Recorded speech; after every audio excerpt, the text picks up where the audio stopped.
First of all, I'd just like to thank Seton Hill for coming. We talked about this game for a couple of years now with Miriam Justinger, one of our 2016 graduates, being on staff there. We wanted to make this happen. Have an utmost amount of respect for Mark Kotarski and what they do up there.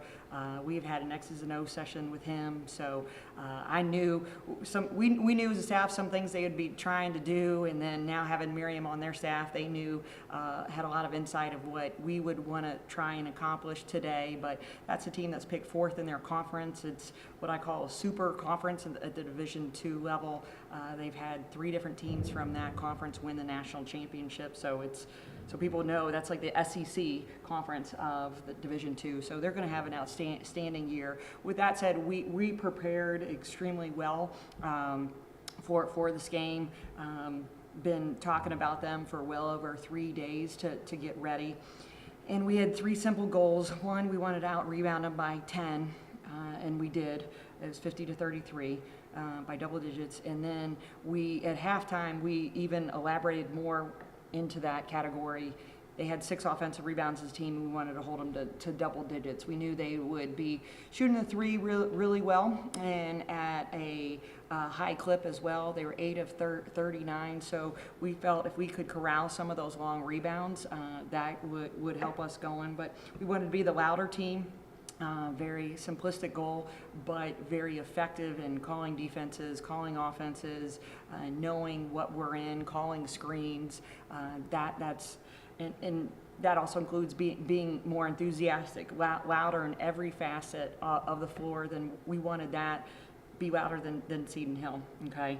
And last one, we just wanted to play harder, and I think you saw a good example, play harder than Seton Hill, and you saw a good example of that when Terry Battle comes in and dives on the floor and tips the ball. She's laying flat out in the middle of the lane and tips the ball to another freshman teammate and with one hand, and we get a 3-point play.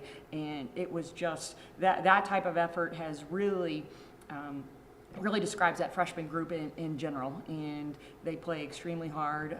They've been really fun to coach, and they've made the returners in our staff younger and really given us a lot of energy. So with that said, you know our goals, you know our respect for this program in Seton Hill, but we knew it would be a very competitive game.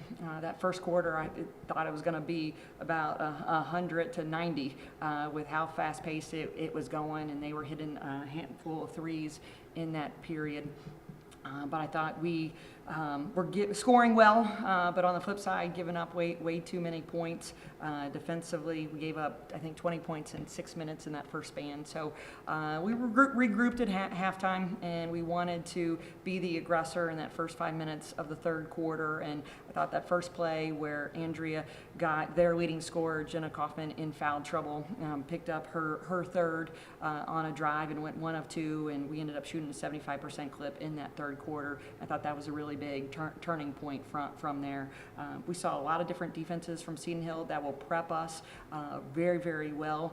We knew that coming in, and they executed. I wasn't sure if they'd throw everything at us, considering they started their practice after we started ours, but to their credit, they were very efficient defensively and made us work for everything we got.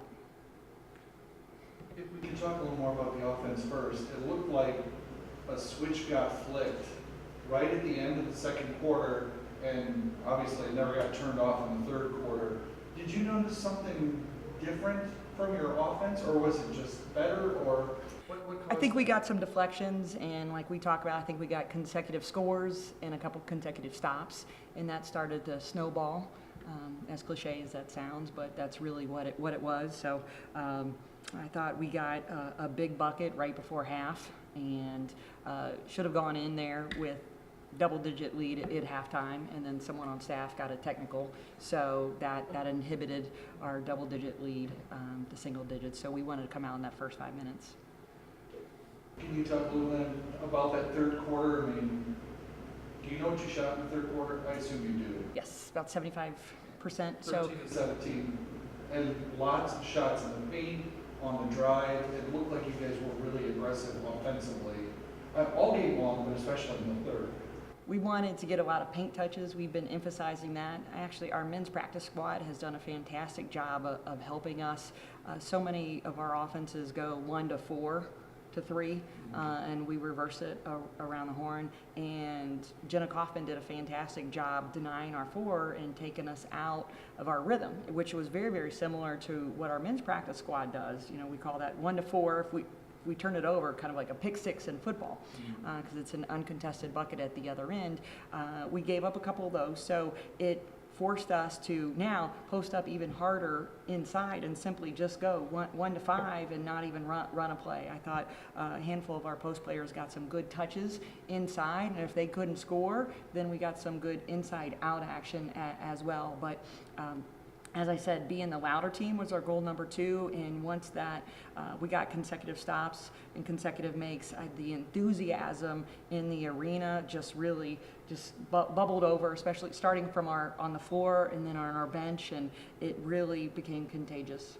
Yeah, and at both ends of the floor in that third quarter, because not only, at one point I want to say it was 31 to 10 or 30 to 11, you know, they had a little spurt at the end, but can you talk a little bit about your defense in general? You've got plenty of practice defending threes, didn't you? We knew they were going to shoot a lot of threes. I mean, they made an average, they averaged 8 a game last year. So 8 make a game, and that means they had multiple games where they're making double digits. Sure. So we knew they would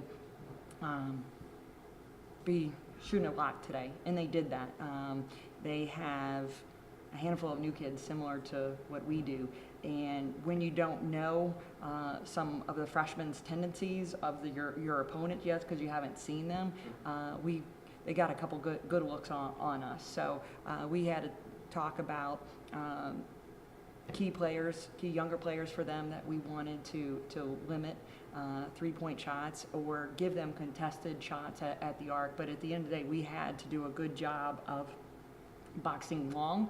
If they're 8 of 39, I mean, we knew those were going to be a lot of, that's 31 misses where you have a chance to corral defensive rebounds. You mentioned Battle's play and the spirit that this freshman class is giving you, but I also look at the score sheet and I see, 17 from Sierra Thompson, 11 from Kennedy Williams, and there's rebounds to be had there from that freshman group. I'm not arguing that they're not giving you spirit, but they're giving you more than that, aren't they? They did very well. With that said, what I like about that group, yet another thing I should say I like about that group is Kennedy took the ball out of bounds, and I think one of her first touches was a turnover, okay? And she didn't hang on to it, she let it go, and she made another play later on. And then she wasn't hesitant to take an open shot, even if it was off one pass into Battle, pass right back out against their zone, quick shot, great. Okay, Sierra ran a play wrong the first time she got subbed in, but she plays so hard that she's able to get some post-ups and got some good moves inside, and she ran the court hard. So this freshman class, and using those two as examples, they do have short-term memories, and their first play wasn't the best play, but the way they finished is something that I think our fans will enjoy, and what our staff and our team will look to continue to see is better play after a mistake. They didn't hang their heads, and that's definitely a sign of maturity at such a young age. And it's one bad play doesn't affect the next 3 or 4 that follow. And that's something where no matter how competitive you are, what your age is, that will affect anyone. You want to keep, you never want to feel like you're in quicksand and just getting deeper and deeper into it after making a mistake. You never want to compound that mistake. And we did a good job, those two in particular, but others as well, of rebounding after a mistake and making a good play later on. I saw the boot that Angela had. Can you update what's her status? She has been in that for a couple weeks, and she's getting looked at this week. So other than that, I'm not quite sure. Long term, in other words, there's no sense of when that's going to be. Yeah, I'm waiting on. Is that an ankle or No, it's not an ankle. Okay. What injury then?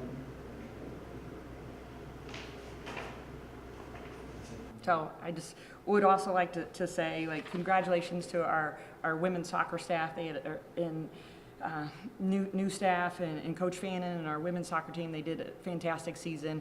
And also give a shout out to Rachel Myers. Just got accepted into nursing school.